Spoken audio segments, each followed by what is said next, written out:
Hello everyone, welcome to our channel let's learn physics. तो आज का हमारे होने वाला है लेक्चर 11 और ये लेक्चर सेकंड होने वाला है सेंट्रल फोर्स के अंदर। तो जो पहले लेक्चर के अंदर डिस्कशन किया था वो कांस्टेंट्स ऑफ मोशन जैसे कि angular momentum, areal velocity and total energy और motion in confined in a one plane, तो ये सब कांस्टेंट्स ऑफ मोशन डिस्कस किए थे। उसके बाद एक एक्सप्रेशन अपन ने डिस्कस किया था टोटल एनर्जी का, जो कि था half M R dot square plus V effective, where V effective was L square by 2mr square plus V of r. This is very important क्योंकि यहीं से ही पूरा सेंट्रल फोर्स एक्सप्लेन किया जा सकता है।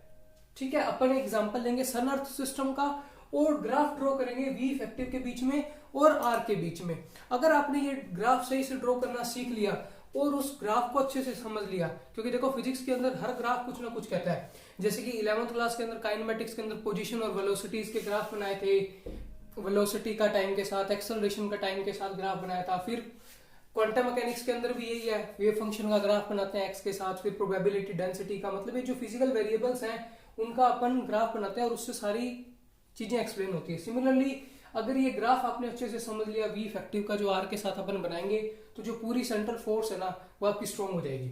ठीक है, तो इस पे हो सकता है आज का पूरा लेक्चर इसी पे लग जाए, वी इफेक्टिव पे, लेकिन कोई बात नहीं क्योंकि यही मेन इंपॉर्टेंट है। देखो सन अर्थ सिस्टम के लिए क्या होगा, ये आपका सन है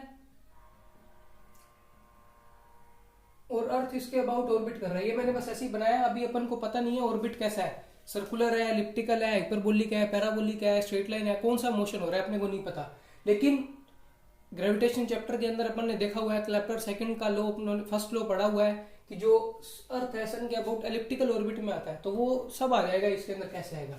तो इनके बीच में जो फोर्स लग रहा है वो तो है G m1 m2 by R square, G M M by R square. ठीक है, और जो कि अट्रैक्टिव फोर्स है यानी कि नेगेटिव, तो v क्या होगा minus F dot D R यानी कि k by R, where k is G M M. तो ये कॉन्स्टेंट है, इसलिए मैंने इतना वेरिएबल लेने की बजाय एक यहाँ पे अलग से k लिख लिया ताकि बार बार ना लिखना पड़े, माइनस k बाय आर। तो अब यहां तक माइनस के बाय आर। अब अपन को ग्राफ बनाना है V इफेक्टिव के बीच में और R के बीच में, जो कि V इफेक्टिव कितना है L square bye 2mr square minus के बाय आर। अब देखो ये ग्राफ बनाने के लिए अपने पास क्या है, R की डिपेंडेंसी है, R की डिपेंडेंसी है, तो ग्राफ कैसे बनेगा।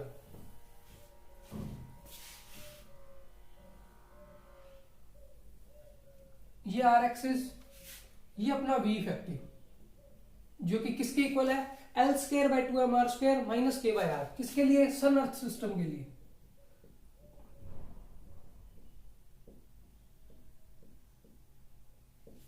ठीक है, सन अर्थ सिस्टम के लिए अपने पास ये केस अवेलेबल है। अब R, एक तो आर स्क्वायर है, एक माइनस के बाय आर है, दो चीजें हैं। आर की कुछ छोटी वैल्यूज भी होंगी, आर की कुछ बड़ी वैल्यूज भी होंगी। आर नेगेटिव तो नहीं हो सकता ना कभी। आर क्या है, अर्थ और सन के बीच में डिस्टेंस, क्या है नेगेटिव हो सकता है, नहीं हो सकता। इसीलिए पॉजिटिव एक्स एक्सिस लिए मैंने, नेगेटिव नहीं लिया। पोटेंशियल एनर्जी पॉजिटिव भी हो सकती है, नेगेटिव भी हो सकती है, इसीलिए मैं इसको एक्सटेंड कर रहा हूं नेगेटिव की तरफ। ये नेगेटिव के लिए, ये पॉजिटिव के लिए। अब छोटी वैल्यूज रखो आर की, अभी अपन को नहीं आता ग्राफ बनाना, कोई बात नहीं, आर की छोटी छोटी वैल्यूज पुट करके देख लो, पता लग जाएगा कि स्टार्टिंग के अंदर स्मॉल वैल्यूज के लिए वी इफेक्टिव कैसे वेरी करेगा। आर की छोटी वैल्यूज रखो, जैसे कि मैं आर की वैल्यू रखता हूं 0.001, 0.001 या इतना भी मत करो, 0.01। ठीक है, तो L स्क्वायर बाय 2mr का स्क्वायर ये कितना है 0.01, अब बन जाएगा 0.001। ठीक है, यहां आएगा माइनस के बाय आर कितना है 0.01। यहां करोगे 4 पावर ऊपर जाएगी 10 की, यहां करोगे 2 पावर ऊपर जाएगी। अब ये है 10,000, ये है सिर्फ 100। बड़ी चीज कौन सी है, बड़ी चीज है ये आर स्क्वायर वाली, यानी कि छोटी वैल्यूज के लिए कौन डोमिनेट कर रहा है, 1 बाय आर स्क्वायर। कौन डोमिनेट कर रहा है, 1 बाय आर स्क्वायर। तो 1 बाय आर स्क्वायर को डोमिनेट करते हुए ग्राफ बना के देखो 1 बाय आर स्क्वायर का कैसे बनता है। सिंपल सिंपल ग्राफ्स कुछ याद रखो, जैसे कि y इक्वल टू एक्स का ग्राफ ये होता है, एक्स स्क्वायर का ये होता है, माइनस एक्स स्क्वायर का ये होता है, एक्स क्यूब का यूं होता है, ये माइनस एक्स क्यूब का है। सिमिलरली अगर 1/x स्क्वायर का दे दे आपको तो 1/x स्क्वायर का कुछ यूं होता है, ठीक है, 1/x स्क्वायर का। अब ये यहां कहीं कट भी कर सकता है, ऐसे हो सकता है नीचे जाता हो, ये भी अपन को नहीं पता, लेकिन डिपेंडेंसी कैसे होगी, कुछ यूं कम होता हुआ, जैसे जैसे आर बढ़ेगा v कम होता जाएगा, ठीक है। फिर जब r की बड़ी वैल्यूज पुट करेंगे, जैसे कि मान लो मैंने r की वैल्यू 100 पुट की, तो ये 100 की पावर 10 की पावर 4 हो जाएगी ये, और ये 100 ही रहेगा, तो ये डिवाइड में हो रहा है, यानी कि ये क्वांटिटी कम हो जाएगी और ये क्वांटिटी इसके कंपैरिजन में ज्यादा होगी, ये क्वांटिटी इसके कंपैरिजन में क्या होगी, ज्यादा होगी।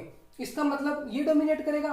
तो अपन को अभी जो स्टार्टिंग है, अभी अपन को वी इफेक्टिव का ग्राफ बनाना नहीं आता, तो अपन क्या कर रहे हैं, आर की वैल्यूज पुट करके देख रहे हैं कि कौन डोमिनेट करेगा, 1/r स्क्वायर डोमिनेट करेगा, 1/r करेगा, कोई और केस में हो सकता है आर क्यूब हो।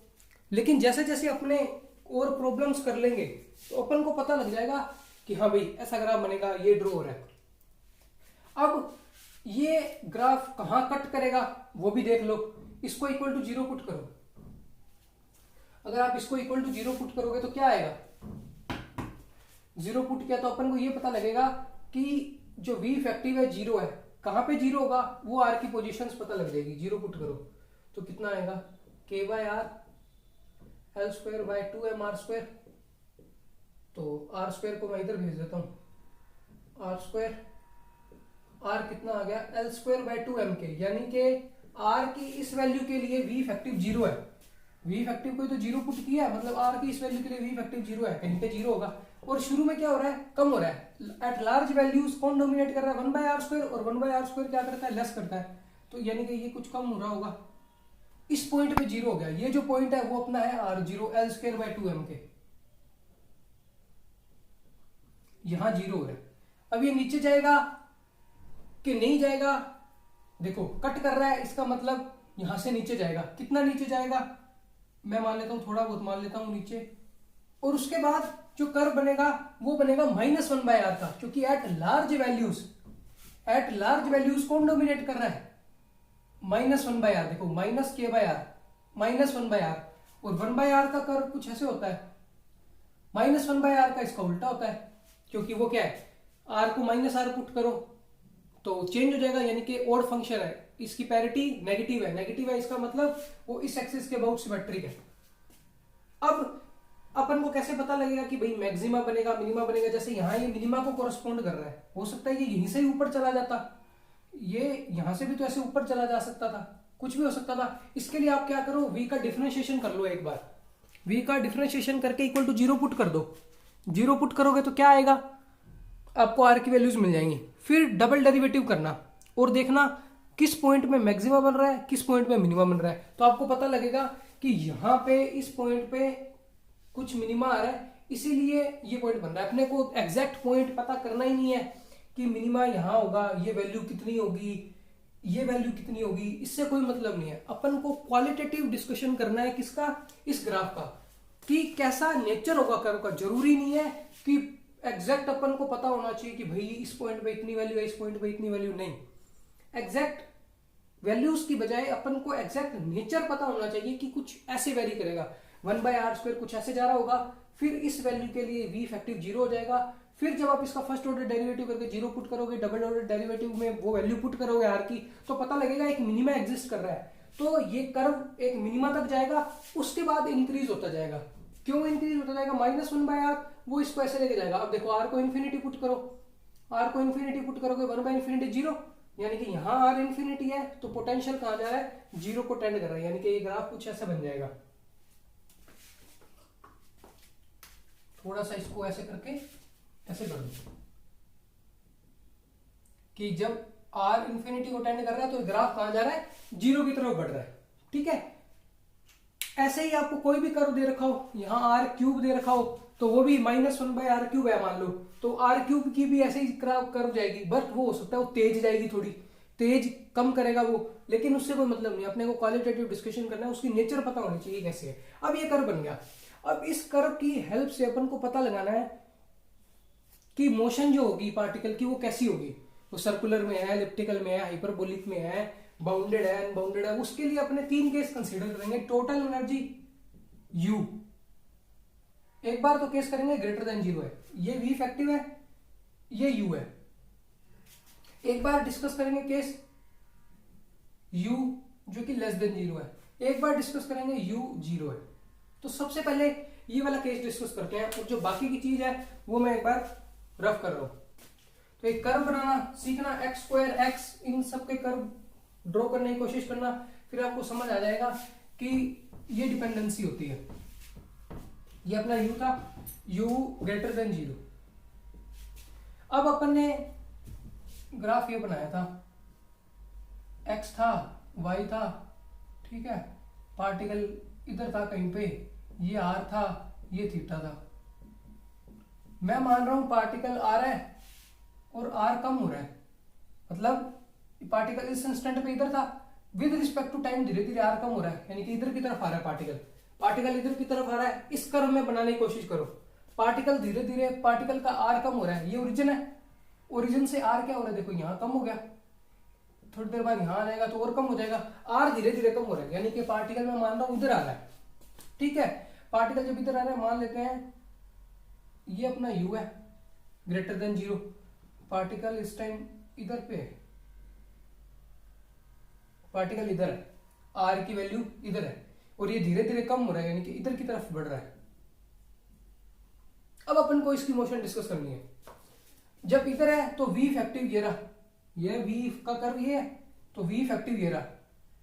टोटल एनर्जी कितनी है, ये रही, ये कितनी कोरेस्पॉन्ड कर रही है, V इफेक्टिव को, जो कि नेगेटिव है। ये है पूरी टोटल एनर्जी। तो काइनेटिक एनर्जी कितनी होगी, ये पूरी काइनेटिक होगी, क्योंकि टोटल एनर्जी क्या होती है, काइनेटिक प्लस पोटेंशियल, और पोटेंशियल ये क्या नेगेटिव, तो ये वाला हिस्सा इसको कैंसिल कर देगा और ये टोटल एनर्जी बच जाएगी। अब मैं कर रहा हूं पार्टिकल को इधर, थोड़ा पार्टिकल को मैं इधर ले आया, पार्टिकल इधर आ गया चल के, इस केस में देखो तो पार्टिकल इधर आ रहा है, ओरिजिन की तरफ आ रहा है।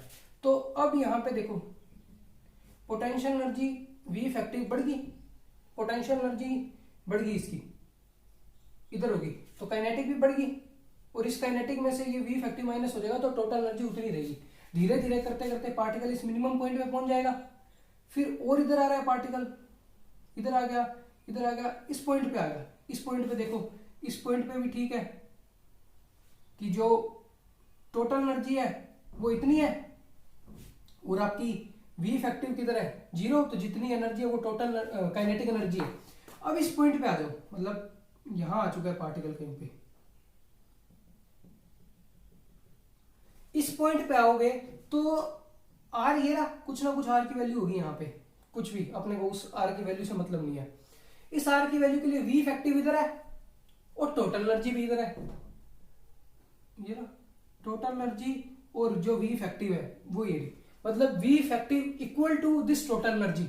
इसका मतलब काइनेटिक एनर्जी 0, काइनेटिक एनर्जी 0 का मतलब क्या हुआ, जो अपना हाफ एम आर डॉट वाली टर्म है वो 0 होगी, हाफ एम आर डॉट वाली टर्म क्या होगी, 0 होगी, क्योंकि U क्या था, half M R dot square plus V effective. अब इस पॉइंट के ऊपर जितनी टोटल एनर्जी है उतनी ही V इफेक्टिव है, देख लो V इफेक्टिव का कर्व ये रहा और टोटल एनर्जी ये रहा, इंटरसेक्ट कर रहा है, तो ये दोनों इक्वल है, इसका मतलब R डॉट 0 है, R डॉट 0 है, इस पॉइंट पे R डॉट 0 है। R डॉट क्या है, वेलोसिटी 0 होगी पार्टिकल की।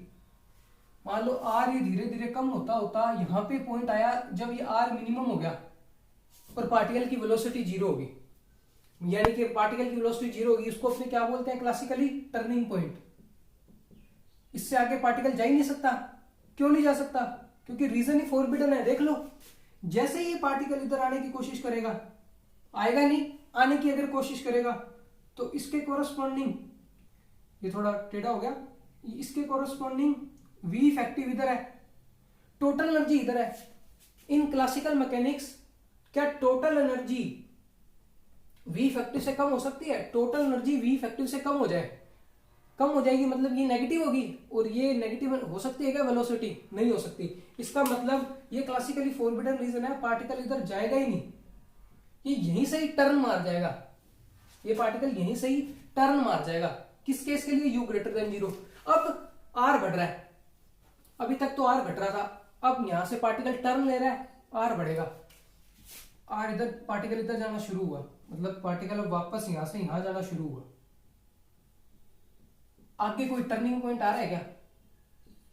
इधर जा रहा है, जा रहा है। ऐसा कोई केस नहीं है जहां पे वी इफेक्टिव यू को इंटरसेक्ट करेगा, सिर्फ एक यही केस था जहां पे वी इफेक्टिव यू को इंटरसेक्ट कर रहा था। क्योंकि अब देखो पार्टिकल अगर यहां होगा तो ये रही वी इफेक्टिव और यू हो रही, तो कहीं इंटरसेक्ट नहीं करेगा, क्योंकि कर्व नीचे चला गया, इधर जाता जाएगा पार्टिकल, तो वो इन्फिनिटी तक एक्सटेंड होता रहेगा। मतलब सिर्फ एक ही पॉइंट है जहां पे पार्टिकल की वेलोसिटी 0 हो रही है, और ये टर्निंग पॉइंट है।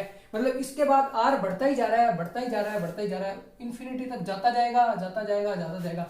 इसका मतलब आर अब क्या होगा? ये रहा ओरिजिन, अब आर बढ़ता जाएगा, बढ़ता जाएगा, बढ़ता जाएगा, बढ़ता जाएगा, आर बढ़ता जा रहा है, आर बढ़ता जा रहा है, आर बढ़ता जा रहा है, आर बढ़ता जा रहा है। इसका मतलब मोशन कैसी होगी? अनबाउंडेड, क्योंकि कोई लिमिट ही नहीं है आर की, बस एक लोअर बाउंड है आर का, उसके बाद अपर बाउंड कुछ है ही नहीं, इन्फिनिटी तक जाता जाएगा, जाता जाएगा, जाता जाएगा। यानी कि u ग्रेटर देन 0 के केस के अंदर जो अपनी मोशन होगी वो अनबाउंडेड होगी। ठीक है, अब इसके कोरस्पॉन्डिंग उसकी ट्रेजेक्टरी क्या होगी? हाइपरबोला। उसकी ट्रेजेक्टरी क्या होगी? पार्टिकल मतलब जो ऑर्बिट की ट्रेजेक्टरी है, जिस ऑर्बिट में पार्टिकल मूव करेगा, उसकी ट्रेजेक्टरी कैसे होगी? हाइपरबोला। अभी ये डिस्कस करेंगे कैसे हाइपरबोला, एलिप्टिकल और इनकी क्या कंडीशंस होती हैं। लेकिन ये समझ लो जब u ग्रेटर देन 0 का केस है तब एक ही टर्निंग पॉइंट है r डॉट, जहां पे वेलोसिटी 0 हो रही है, यहां से पार्टिकल टर्न करेगा और उसके बाद कोई इंटरसेक्ट कर ही नहीं रहा किसी पॉइंट पे। कौन? u और v इफेक्टिव, सिर्फ एक यही पॉइंट था जहां इंटरसेक्ट कर रहा था, तो एक ही टर्निंग पॉइंट था। अब पार्टिकल बढ़ता जा रहा है, पहले इधर आ रहा है पार्टिकल, कम होता जा रहा है r, इस केस में ये रहा r कम होता जा रहा है। एक पॉइंट आएगा जहां पे r मिनिमम होगा, r मिनिमम होगा, इससे इधर नहीं आ सकता, क्लासिकल फॉरबिडन रीजन। इसके बाद r बढ़ना शुरू होगा, बढ़ता जाएगा, बढ़ता जाएगा, बढ़ता जाएगा, बढ़ता जाएगा, बढ़ता जाएगा, बढ़ता जाएगा, तो ये चलता जाएगा। तो ये जो ऑर्बिट बनेगा वो कैसा बनेगा? हाइपरबोला। अब बात करेंगे अपने u इक्वल टू 0 के लिए। u इक्वल टू 0 के लिए भी सेम केस है, देख लो u इक्वल टू 0, ये रहा v इफेक्टिव के साथ पॉइंट इंटरसेक्शन देखो कहां हो रहा है, ये u इक्वल टू 0 की लाइन है। v इफेक्टिव कहां इंटरसेक्ट कर रहा है? इस पॉइंट पे, सिर्फ एक ही पॉइंट है जहां पे v इफेक्टिव क्या कर रहा है? इंटरसेक्ट कर रहा है। इसका मतलब ये टर्निंग पॉइंट है, ये टर्निंग पॉइंट है। इसके बाद पार्टिकल बढ़ता जाएगा, बढ़ता जाएगा, बढ़ता जाएगा, यानी कि u इक्वल टू 0 के लिए और u equal to u greater than 0 के लिए मोशन क्या होगी? अनबाउंडेड। दोनों एक ही केस है, कोई फर्क ही नहीं पड़ रहा। अब केस डिस्कस करेंगे जो कि है u लेस देन 0 के लिए। अब देखो इसके अंदर u लेस देन 0 का केस है। अब देखो कहां इंटरसेक्ट कर रहा है? v इफेक्टिव को एक इधर इंटरसेक्ट कर रहा है, एक इधर इंटरसेक्ट कर रहा है, दो इंटरसेक्शन पॉइंट है, यानी कि ये टर्निंग पॉइंट है, ये टर्निंग पॉइंट है। मान लो इसके कोरस्पॉन्डिंग वैल्यू है r की r1, इसके कोरस्पॉन्डिंग r की वैल्यू है r2, r1 r2। पार्टिकल जो होगा मान लो यहाँ पे है और वो इस टाइम इधर जा रहा है, इधर जा रहा है, ठीक है, जाता जाएगा, जाता जाएगा, जाता जाएगा, जाता जाएगा, जाता जाएगा। इस पॉइंट पे क्या होगा? टर्निंग पॉइंट आ गया। क्यों? क्योंकि जो u है वो इंटरसेक्ट कर रहा है v इफेक्टिव को, यानी कि इक्वल है वैल्यूज, इक्वल वैल्यू है तो r डॉट 0, r डॉट 0 मतलब वेलोसिटी 0, यहाँ से टर्न करेगा, क्योंकि इससे आगे अगर पार्टिकल जाने की कोशिश करेगा तो क्या होगा? u तो इधर है, v इधर है, मान लो पार्टिकल इधर आ गया तो u इधर है, v इधर है, क्या v बड़ा हो सकता है u से? नहीं हो सकता। अगर v u से बड़ा हो गया तो r डॉट नेगेटिव हो जाएगा, दिस इज नॉट पॉसिबल। यानी कि पार्टिकल यहीं से टर्न मारेगा, पार्टिकल यहाँ से टर्न मारेगा। अब पार्टिकल इधर जाएगा, जाएगा, जाएगा, जाएगा, जाएगा, फिर इधर भी यही केस जो इधर इसने किया, अब पार्टिकल वापस इधर आएगा, फिर इधर आएगा, फिर इधर, मतलब इसी के बीच में पार्टिकल क्या रहेगा? घूमता रहेगा। इसी के बीच में पार्टिकल क्या रहेगा? इन दो टर्निंग पॉइंट्स के बीच में, r1 r2 के बीच में घूमता रहेगा। ठीक है, यानी कि जो मोशन है वो कैसी होगी? अपनी बाउंडेड। मोशन जब अनबाउंडेड थी, u ग्रेटर देन 0 के अंदर एक ही अपना टर्निंग पॉइंट था, मतलब पार्टिकल अगर इधर आ रहा है उसके बाद यहां से टर्न होके बढ़ता ही जाएगा, कोई रोकने वाला नहीं है, मोशन अनबाउंडेड। सिमिलरली u जब इक्वल टू 0 था तभी भी एक ही टर्निंग पॉइंट था, तभी भी सेम केस आएगा अपना। यहाँ मोशन बाउंडेड के लिए दो टर्निंग पॉइंट आ गया, यानी कि मोशन क्या है, बाउंडेड होगी। जब मोशन अनबाउंडेड थी तो दो अपने पास ट्रजेक्टरीज आई है, हाइपरबोला और पैराबोला। और जब मोशन बाउंडेड होगी तभी भी दो आएंगी, एक एलिप्स, एलिप्टिकल, और एलिप्स का ही स्पेशल केस है सर्कल, यानी कि circular orbit, elliptical orbit, parabolic और हाइपरबोलिक।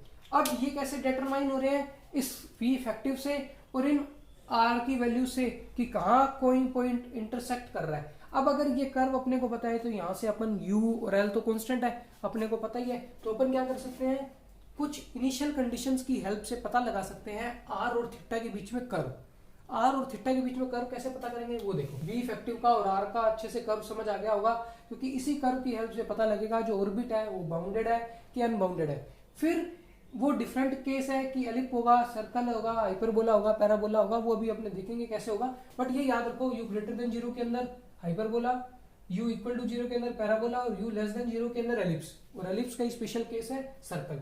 मतलब r1 r2 के बीच में वो घूमता रहेगा। देखो r1 r2 के बीच में कैसा घूमता रहेगा, जब हाइपरबोला तो कुछ u बनेगा, पैराबोला आपको पता ही है उसकी बस एसेंट्रिसिटी 0 होती है, ज्यादा कोई डिफरेंस नहीं होता। बट अगर यही केस मैं एलिप्स में बना के देखूं, सर्कल में बना के देखूं, तो कैसा होगा, मान लेते हैं r1, ये रहा r1, ये देखो ये r1 है और ये r2 है। r1 से इधर नहीं आ सकता, r2 से उधर नहीं जा सकता, इसके बीच में ही रहने वाला है पार्टिकल, इसके बीच में ही रहने वाला है, r1 से r2 के बीच में, ठीक है। तो मान लेते हैं कहीं पे r1 ये होगा, r2 ये होगा, कहीं पे ये r1, ये r2। r1 पे मैं एक ऐसे सर्कल बना लेता हूं, r2 पे मैं r2 का एक सर्कल बना लेता हूं। अब r1 से इधर आ सकता है क्या पार्टिकल, r1 से इधर नहीं आ सकता, यानी कि ये रीजन फॉरबिडन है। r2 से इधर जा सकता है पार्टिकल, नहीं जा सकता, यानी कि ये रीजन भी क्या है, फॉरबिडन है। रहेगा किसके बीच में, r1 से r2 के बीच में, यानी कि इस रीजन के अंदर ही पार्टिकल रहेगा। अब कैसे रहेगा कुछ नहीं पता, वो स्पेशल केस है कि कब एलिप्स होगा, कब सर्कल होगा, वो देखेंगे। लेकिन पार्टिकल इसके बीच में कुछ भी बना सकता है, जरूरी ऐसे स्पाइरल पाथ भी बना सकता है, हो सकता है कुछ यूं बना दे वो पाथ, कुछ भी पाथ बना सकता है, ठीक है। वो स्पेशल केस आएंगे कि कब एलिप्स होगा, कब सर्कल होगा, क्योंकि जो अपना सन और ऑर्बिट सिस्टम है वो यूं ही काम कर रहा है, एलिप्टिकल ऑर्बिट में काम कर रहा है। कुछ स्पेशल कंडीशंस है वो उनको फॉलो करता है, और अगर वो फॉलो होती है तो वो एलिप्स बनाता है, अगर वो फॉलो नहीं होती, कुछ और कंडीशन फॉलो होती है, तो वो हाइपरबोला होता है। तो वो देखेंगे कंडीशंस क्या होती है, ठीक है। r1 r2 के बीच में वो कैसे भी मोशन कर सकता है, वो एलिप्स भी बना सकता है और वो सर्कल भी बना सकता है। अब देखो एलिप्स कैसे बनेगा इनके बीच में,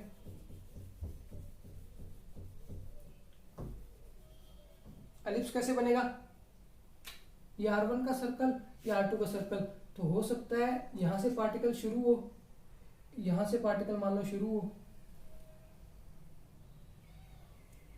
ये बन गया एलिप्स।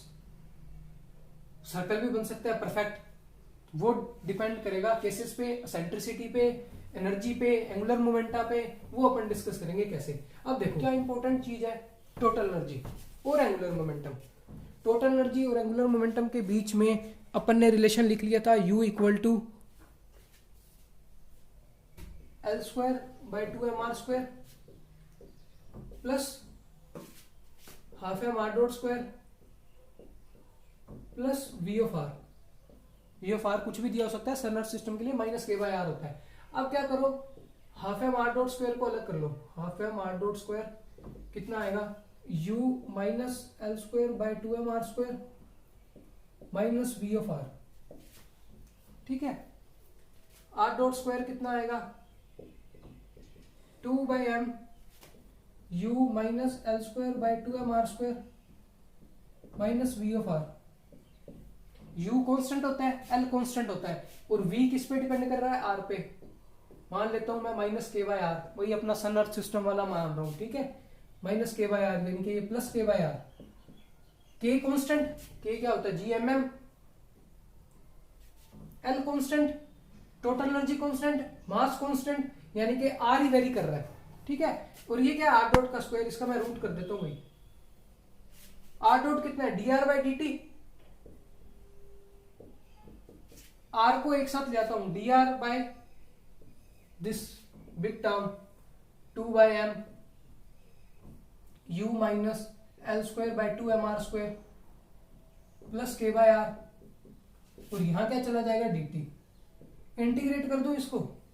अब देखो mathematics is a tool which makes our physics easier. अगर मैथमेटिक्स अपने सारी परफॉर्म करने लग गए तो कोई फायदा नहीं है, ठीक है। मैथमेटिक्स अपने को यूज कर रही है फिजिक्स के अंदर, ताकि अपने फिजिक्स की जो चीजें हैं, कैसे ऑर्बिट एलिप्टिकल होगा, किस एनर्जी के लिए, किस एंगुलर मोमेंटम के लिए, किस आर की वैल्यू के लिए, अपन को वो मेन रखना है। जरूरी नहीं है इंटीग्रेशन परफॉर्म करना, जैसे कि अपने क्वांटम मैकेनिक्स के अंदर हाइड्रोजन एटम करते हैं, उसमें क्या पूरी अपने को फिजिक्स मैथ लगाते हैं उसके अंदर, क्योंकि बहुत ज्यादा मैथ्स इन्वॉल्व होते हैं उसके अंदर, इतनी मैथ्स अपने नहीं अप्लाई करते। जहां भी मैथ्स टफ हो रही हो तो उसको स्किप कर दो और फिजिक्स के जो रिजल्ट है वो याद करने की कोशिश करो। वैसे ही यहाँ पे अब ये जो v है, अभी तो सिर्फ सन्नट सिस्टम लिया, हो सकता है ये माइनस के बाय आर स्क्वायर हो सकता है माइनस के बाय आर क्यूब हो, तो अलग अलग वैल्यूज के लिए ये बार बार इंटीग्रेशन करना पड़ेगा।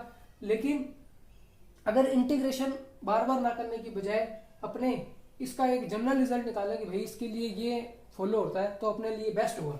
अब यहाँ से क्या होगा, आर का आप इंटीग्रेशन करोगे तो क्या होगा, कुछ टाइम पे फंक्शन आएगा, क्योंकि यहाँ करोगे integration with respect to R, यहाँ इंटीग्रेशन करोगे विद रिस्पेक्ट टू टाइम, यानी कि आर फंक्शन आ गया टाइम के। सिमिलरली एल क्या था अपने पास, M R square theta dot, R और थीटा के बीच में इक्वेशन निकाल रहे हैं अपने ऑर्बिट की, मैंने आपको बताया था एक्स और वाई में जैसे अपन ग्राफ बनाया, आर और थीटा के बीच में रिलेशन पता लगाना है। L equal to M R square theta dot कितना है, D theta by D T is equal to L by M R square. L constant, M constant, R किस पे डिपेंड कर रहा है, टाइम पे, यानी कि आर का जो मान लेते हैं कोई भी फंक्शन है टाइम पे डिपेंड कर रहा होगा। डी टी को मैं इधर ले जाता हूँ, ये सारा किसका टाइम का फंक्शन आ गया, इसको इंटीग्रेट करो, इसको इंटीग्रेट करो, ये आएगा थीटा, इसको कुछ अलग फंक्शन मान लेता हूँ जी टी, कुछ भी मान लो आप, तो मतलब आर फंक्शन आ गया एफ ऑफ टी का, थीटा फंक्शन आ गया जी ऑफ टी का। इसका मतलब आप टी को एलिमिनेट करके आर का थीटा के बीच में रिलेशन निकाल सकते हो, यानी कि आर का थीटा के बीच में कुछ रिलेशन होगा, आर का थीटा के बीच में कुछ रिलेशन होगा। टाइम को इन दोनों इक्वेशनों से आप एलिमिनेट करोगे, आर और थीटा के बीच में आपकी इक्वेशन आ जाएगी। अब उसका अपने जनरल रिजल्ट डिस्कस करेंगे कि क्या आएगा वो। इन सबको सोल्व करने के बाद, इतनी कठिन इंटीग्रेशन को करने के बाद रिजल्ट्स आते हैं बिल्कुल सिंपल सिंपल। क्या रिजल्ट है, जो आर है अपना कैसे डिपेंड करता है थीटा पे, r0 1 minus E cos theta, where r0 is l square by M K क्या था GMM और l क्या था angular momentum. E is for eccentricity, यही डिटरमाइन करती है कि अपना ऑर्बिट कौन सा है, हाइपरबोला होगा, पैराबोला होगा। एसेंट्रिसिटी आप लोगों ने पढ़ी भी होगी 11th क्लास की मैथ्स के अंदर, इसका फॉर्मूला क्या होता है,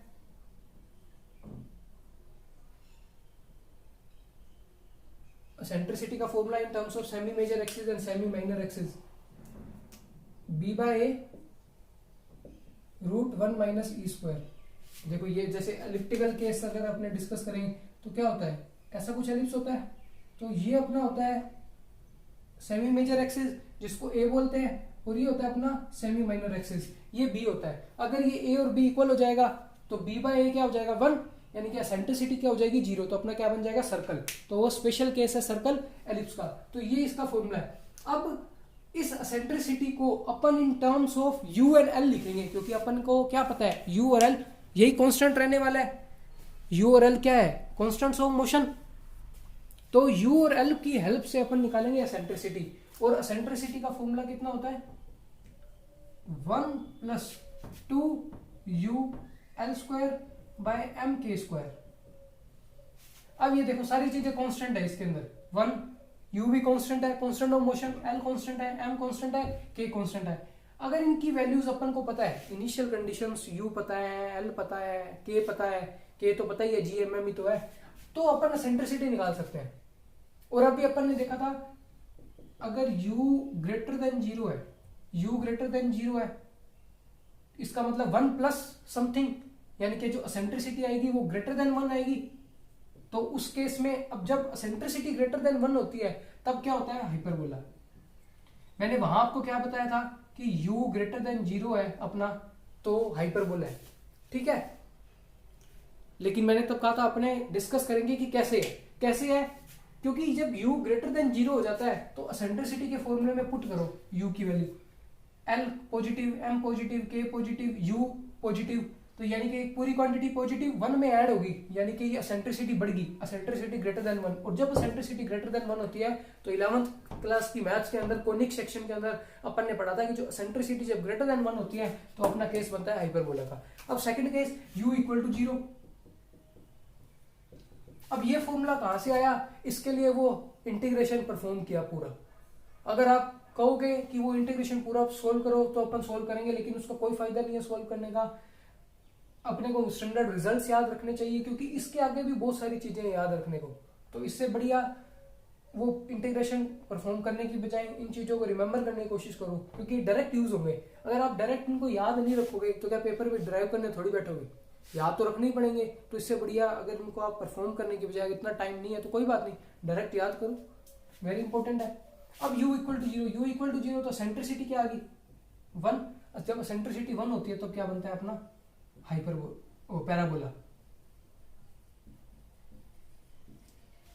ठीक है। अब तीसरा case u less than 0, u negative रखोगे तो 1 minus something, 1 minus something means centricity is less than 1 and greater than 0 ये केस अपना है एलिप्टिकल।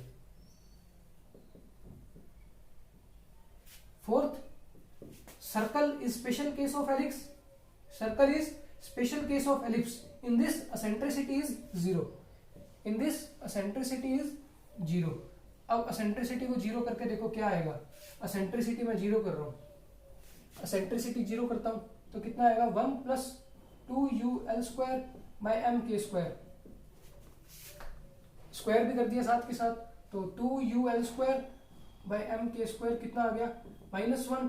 तो यहां से u कितना आ गया -m_k square by 2l square, यानी कि u की इस स्पेशल वैल्यू के लिए एसेंट्रिसिटी 0 बनेगी। एसेंट्रिसिटी 0 बनेगी मतलब सर्कल बनेगा, यानी कि जो अपना ऑर्बिट होगा वो क्या होगा, एलिप्टिकल, सर्कुलर। तो ये 4 स्टैंडर्ड रिजल्ट्स हैं। Eccentricity greater than 1 hyperbola, eccentricity equal to 1 parabola, eccentricity 0 से 1 के बीच में एलिप्टिकल, एसेंट्रिसिटी 0 सर्कल। अब इस एलिप्टिकल ई की सहायता से अपन ने क्या किया, u पे कंडीशन निकाल ली कि u greater than 0 hyperbola, u equal to 0 parabola, u less than 0 ellipse, u की फिक्स्ड वैल्यू के लिए eccentricity 0 and this means it is a circle. तो इनके ऊपर जो क्वेश्चंस आते हैं वो बड़े बढ़िया क्वेश्चंस आते हैं। एक और चीज ध्यान में रखो, ये आपका A सेमी मेजर एक्सिस, ये आपका B सेमी माइनर एक्सिस, ठीक है। इस पॉइंट को बोलते हैं एपोजी, और यहां पे देखो R क्या है, सबसे ज्यादा है, R क्या है मैक्सिमम। और ये मतलब थोड़ा एलिप्स मैंने बड़ा बना दिया, थोड़ा छोटा बनाते हैं इसको, समझने में आसानी होगी ना इसको। इस पॉइंट को बोलते हैं पेरिजी, यहां पे R क्या है मिनिमम। ये मान लो फोकस है, सन होता है अपने इधर, फोकस को मानते हैं, तो ये अपना R मिनिमम है, यानी कि जब थीटा 0 है तब अपना एपोजी है, और जब थीटा पाई है, क्योंकि ये देखो ये R है ये थीटा है, तो यहाँ थीटा क्या है 0 इस लाइन पे, और यहाँ क्या हो जाएगा ये पार्ट पूरा इधर आ जाएगा पार्टिकल, यानी कि इस एंगल को पूरा कवर कर दोगे, यानी कि थीटा कितना है पाई। तो R मैक्सिमम के लिए थीटा 0, R मिनिमम के लिए थीटा पाई, R मैक्सिमम के लिए थीटा 0 पुट करो, R0 divided by 1 minus e cos theta 0 mean cos theta 1, यानी कि R मैक्स कितना आ रहा है 1 माइनस e। R मिनिमम कितना आएगा, R min equal to theta equal to pi cos pi minus 1, तो यानी कि 1 प्लस ई, यानी कि आर जीरो कितना आ गया 1 प्लस ई। तो ये आ गया आर मैक्स प्लस आर मिन, दोनों को डिवाइड कर दो, आर मैक्स बाय आर मिन कितना आ गया, आर जीरो से R zero cancel, 1 plus E divided by 1 minus E. This is also a very important formula. और ये तो ध्यान में रखना ही रखना है कि अपोजी के लिए थीटा 0 और पेरिजी के लिए थीटा पाई। क्यों? क्योंकि जेस्ट के अंदर बहुत बार बोल देता है कि एपोजी पे पार्टिकल है, पेरिजी पे पार्टिकल है, बताएगा नहीं थीटा 0 है थीटा पाई है, बस ये आपको पता होना चाहिए एपोजी क्या है, पेरोजी क्या है, ठीक है, पेरिजी क्या है। R max R min, similarly इसको आप डिफरेंशिएट कर दोगे विद रिस्पेक्ट टू टाइम तो वेलोसिटी आ जाएगी, यानी कि velocity at this point maximum होगी, velocity at this point minimum होगी, क्योंकि जो एरियल वेलोसिटी क्या है, इक्वल एरिया कवर करता है in equal interval of time, तो यहाँ एरिया ज्यादा कवर करना पड़ेगा तो यहाँ वेलोसिटी ज्यादा, यहाँ एरिया कम कवर करना पड़ेगा क्योंकि पार्टिकल पास में है तो वेलोसिटी कम। तो वी मैक्स बाई वी मिन कितना हो जाएगा 1 plus E divided by 1 minus E. ये भी एक इंपॉर्टेंट रिजल्ट है, इन पे भी क्वेश्चन या बहुत ज्यादा आते हैं। CTM commit to memory, perigee apogee commit to memory, these 4 cases commit to memory, this eccentricity formula commit to memory, this r theta relation that is the equation of orbit commit to memory। इतनी सारी चीजें अगर आप याद कर लेते हो तो सेंट्रल फोर्स का कोई भी क्वेश्चन नहीं अटकने वाला, सेंट्रल फोर्स का, सेंट्रल मोशन प्रॉब्लम का कोई भी क्वेश्चन नहीं अटकने वाला, ठीक है। अब एक और इंपॉर्टेंट रिजल्ट है, इन्हीं आर मैक्स और आर मिनिमम से निकालते हैं, ठीक है। मैं ये रफ कर रहा हूं, ये सारा आप नोट कर लेना अच्छे से, और अगले लेक्चर के अंदर इन सब पे क्वेश्चन करेंगे भाई। अभी क्वेश्चन की नहीं बना सकते, एक बार पूरी थ्योरी डिस्कस कर लेते हैं, उसके बाद क्वेश्चन डिस्कस कर लेंगे। अभी आर मैक्स देखा अपन ने प्लस आर मिन देखा, कितना था R zero 1 minus E, R zero 1 plus E. यही एलिप्टिकल का केस ले रहा हूं मैं एक बार, क्योंकि ये बनाना आसान है, इसे दिखाना आसान है, इसे समझना आसान है, ठीक है। ये अपना आर मैक्स, ये अपना आर मिन। तो इन एलिप्स दिस इज 2a, ये a होता है semi major axis and 2a is complete. Similarly ये 2b कंप्लीट जो एक्सिस होती है वाई एक्सिस, और b को बोलते हैं semi minor axis. a is semi major axis and b is semi minor axis.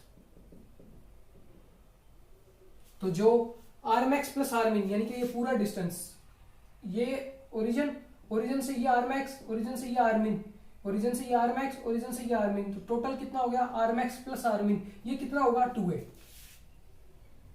ये कितना होगा 2a। तो यहां मैं क्या कर रहा हूं 1 माइनस ई स्क्वायर, एलसीएम ले लिया, यहां आर जीरो बाहर आ जाएगा constant, 1 plus E plus 1 minus E, किसके इक्वल आ गया 2a। तो ये कितना आ गया R zero 2 divided by 1 minus E square 2a। E का फॉर्मूला कितना था अभी अपन ने देखा था 1 plus 2u L square by M K square का रूट। तो अगर मैं इसका स्क्वायर कर दूं, तो ये आएगा 1 माइनस, मुझे क्या करना है 1 minus E square, 1 minus E square कितना है 1 minus 2u L square by M K square.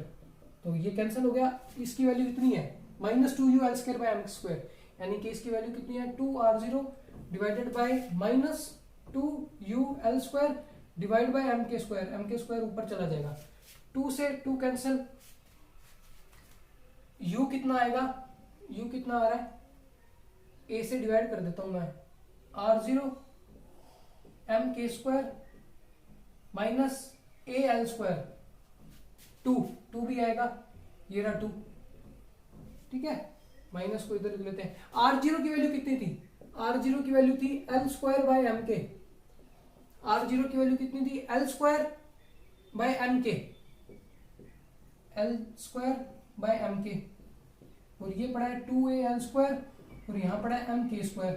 तो यानी कि एम के से एम के कैंसिल, एक के बच जाएगा, एल स्क्वायर से एल स्क्वायर कैंसिल, कितना आ गया माइनस के बाय 2a, यानी कि जो टोटल एनर्जी आ गई वो क्या आ गई कांस्टेंट।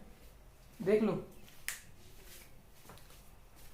टोटल एनर्जी क्या आ गई, constant minus k by 2a, because k is gmm and 2a is also constant, it is the same complete axis of the ellipse, तो वो तो कांस्टेंट रहने वाली है। तो ये कुछ इंपॉर्टेंट रिजल्ट्स हैं जो मैंने इस लेक्चर के अंदर कराए हैं। आई होप आपको ये वीडियो पसंद आया होगा, क्योंकि इसके अंदर सारा सेंट्रल फोर्स का कवर हो चुका है लेक्चर 1 और लेक्चर 2 के अंदर। अब उसके बाद तो क्वेश्चंस हैं, और उसके बाद जो थोड़े बहुत और टॉपिक्स हैं वो डिस्कस करेंगे, जैसे कि वी इफेक्टिव का differentiation, first second order differentiation, फिर वो मिनिमा मैक्सिमा, उसके corresponding stable orbit, unstable orbit, वो डिस्कस करेंगे। ठीक है, यहाँ यू कितना आ गया, minus k by 2a, k constant, a constant, यानी कि यू क्या है अपने पास, कॉन्स्टेंट, यू क्या है अपने पास, कॉन्स्टेंट,